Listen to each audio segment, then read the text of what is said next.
natin.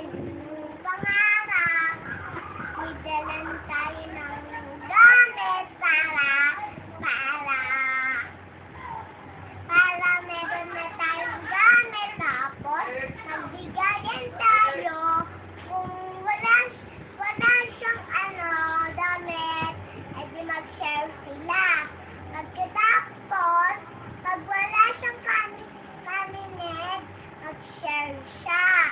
Tapos, pagka walang electric fan, mag-share kayo. Sabi ni Papa Jesus. Si Santa Claus, sabi niya, gusto niya daw kung hindi mag-share. Kaya pa si Santa Claus, natubuan siya ng sungay. Tapos si Papa Jesus, ay hindi, una-una. Patay pa lang yung mga tao. Tapos yung mga tao naman. Yung mga tao, ibuhay nila Papa Jesus. Tapos wala tayong gamit yun. Lahat nakaisansanad. Nakaisansanad yung mga gamit natin ay sapatos, damit, electric fan, bag, shoes, tapos upuan. Maraming upuan, maraming shoes, maraming damit.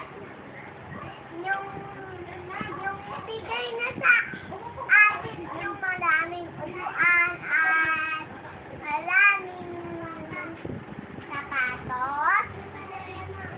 Maraming sapatos, ibigay na ni Santa Claus. Tapos sabi natin, thank you, magpasalamat kayo kay Papa Jesus para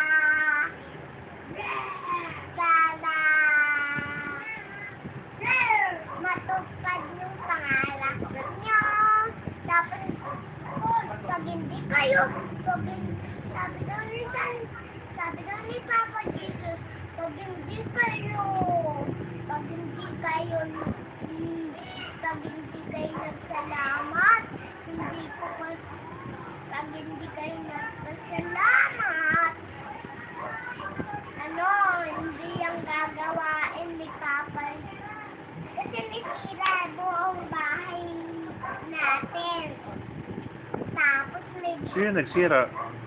di naman si Santa Claus kasi siya naman talaga nag-aano dyan sa bintana. Tapos, likuan yung mga damit natin. Yan sira na yan. Sulat na yan. Sulat na.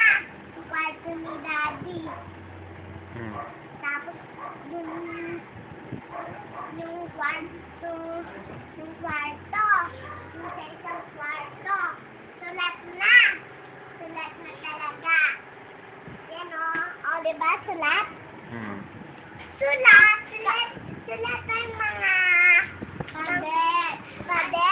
Sino nagsulat niyan? Kaming dalawa. Wala din. Pag nasira yung mga bintana, bad siya. Siya may kasalanan. Lagot siya kay Papa Jesus. Lagot. Kaya, yan na yung tatayo ka ba? Tapos nagaya. Tapos may pipili. Magagaling ka gagaling ka. Tapos, kaya, pagka nagpasalamat kayo sa mga sira yung gamit. Hindi, magpatawad. Pagka magpaano kayo?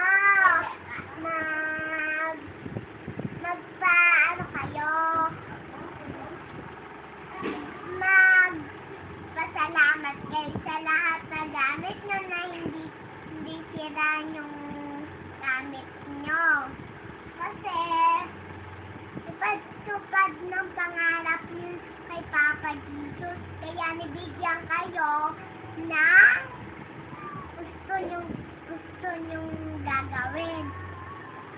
gagawin niyo yun, sundin niyo lang si Papa Jesus. Kaya wag na wag kayo mag-aaway. Pag meron kang isang damit, hati lang kayo doon.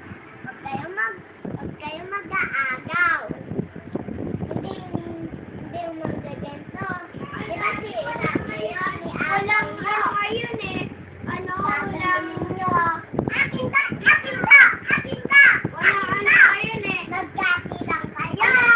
Money prices ngayon eh.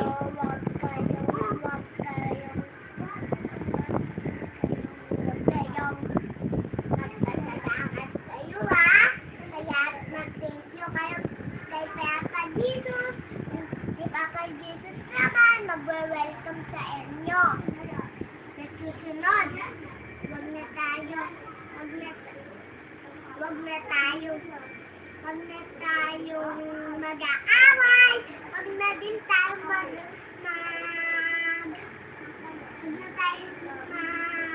mag-aagaw. Huwag na tayong magsasama pa din. Huwag na tayong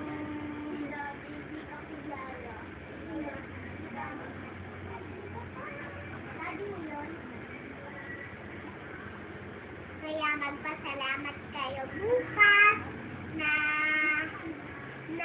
yung buhay nyo ni pangarap talaga ni Papa Jesus.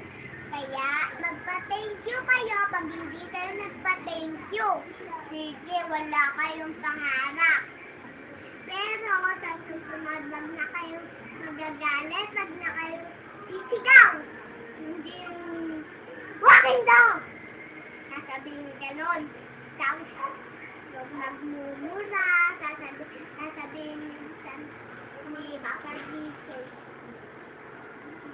Sasabihin ni Papa Jesus, huwag kayo magmumura ha. Mag-share din kayo sa mga laruan. Kaya talagang naiintindihan kayo ni Papa Jesus na yung biskuit, meron kayo pagtuwa nagkain tapos bibigyan yung sariling pagkain. Bibigyan pala kayo Papa Jesus